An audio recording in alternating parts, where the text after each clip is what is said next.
अगर नए स्टार्टअप्स में नौकरी लगी है तो बधाई हो, आपकी लंका लगने वाली है। ना आपसे पूछा जाएगा, ना आपको कोई विशेष सुविधा दी जाएगी। बस जिस दिन स्वामी का मन किया, आपका नौकरी से कनेक्शन कट। नमस्कार, आप देख रहे हैं टीएफआई, जो है देश का सबसे बड़ा अल्टरनेट न्यूज मीडिया पोर्टल। और मैं अपनी तिवारी आपको अवगत कराऊंगा कि कैसे कई नए स्टार्टअप्स मनमाने ढंग से लोगों को नौकरियों से निकालने में जुटे हुए हैं, और कैसे इस क्षेत्र में कुछ कंपनियों ने इस कुत्सित प्रवृत्ति को कुछ अलग ही स्तर पर ले जाने का दायित्व उठाया है। तो अभी हम आरंभ करते हैं। हर चमकती चीज सोना नहीं होती। जिस प्रकार से स्टार्टअप उद्योग के चमकते दमकते संसार की ओर हम आकर्षित होते हैं, उसी भांति हम उसके स्याह पहलू से भी अधिक समय तक अनभिज्ञ नहीं रह सकते।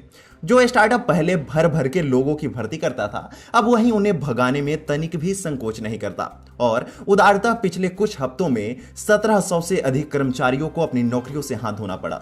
इनमें सबसे अग्रणी है शैक्षणिक स्टार्टअप अनअकैडमी, जो बायजू के बाद भारत का सबसे लोकप्रिय एडटेक फर्म है। और इन्होंने कॉस्ट कटिंग ड्राइव के नाम पर अब तक लगभग 1000 कर्मचारियों को बाहर निकाला है। अनअकैडमी अनेकों कारणों से विवादों के घेरे में रहा है, लेकिन अतिरिक्त लाभ के कारण कर्मचारियों को भगाना अब उसकी सूची में शामिल हुआ है। और तो और इसे कॉस्ट रिस्ट्रक्चरिंग का नाम भी दे दिया गया है।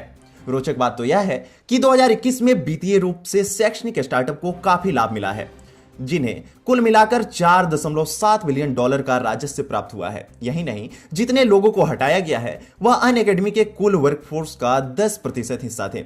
परंतु आपको क्या प्रतीत होता है, अनअकैडमी इस खेल में अकेला है? बिल्कुल नहीं, ये तो मात्र प्रारंभ है। बेंगलुरु स्थित ई कॉमर्स कंपनी मीशो भी इस गोरख धंधे में बराबर रूप से शामिल है। इकोनॉमिक टाइम्स के रिपोर्ट के अनुसार कैश बर्न यानी वित्तीय संसाधनों पर आंच न आने देने के परिप्रेक्ष्य से 150 कर्मचारियों को ग्रोसरी विभाग से हटा दिया गया है। इसी भांति ट्रेल नामक सोशल मीडिया प्लेटफॉर्म ने 300 कर्मचारियों का पत्ता साफ किया है। इस कंपनी ने पिछले वर्ष यानी 2020-21 के मुकाबले 2021-22 में 78.4 करोड़ की वित्तीय हानि दर्ज की है। परंतु इतनी भारी संख्या में कर्मचारियों को भगाने के पीछे का प्रमुख कारण क्या है?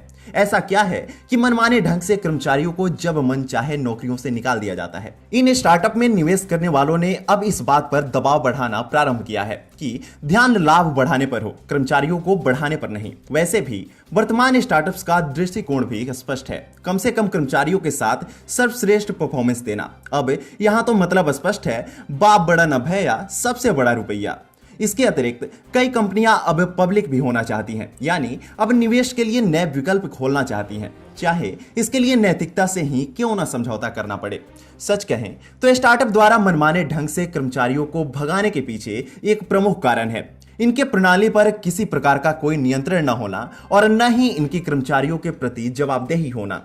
यदि इस पर त्वरित कार्रवाई नहीं हुई तो यह कुत्सित प्रवृत्ति एक महामारी के रूप में परिवर्तित हो सकती है, जो कर्मठ कर्मचारियों से उनके अधिकार की नौकरी कभी भी छीन सकती है।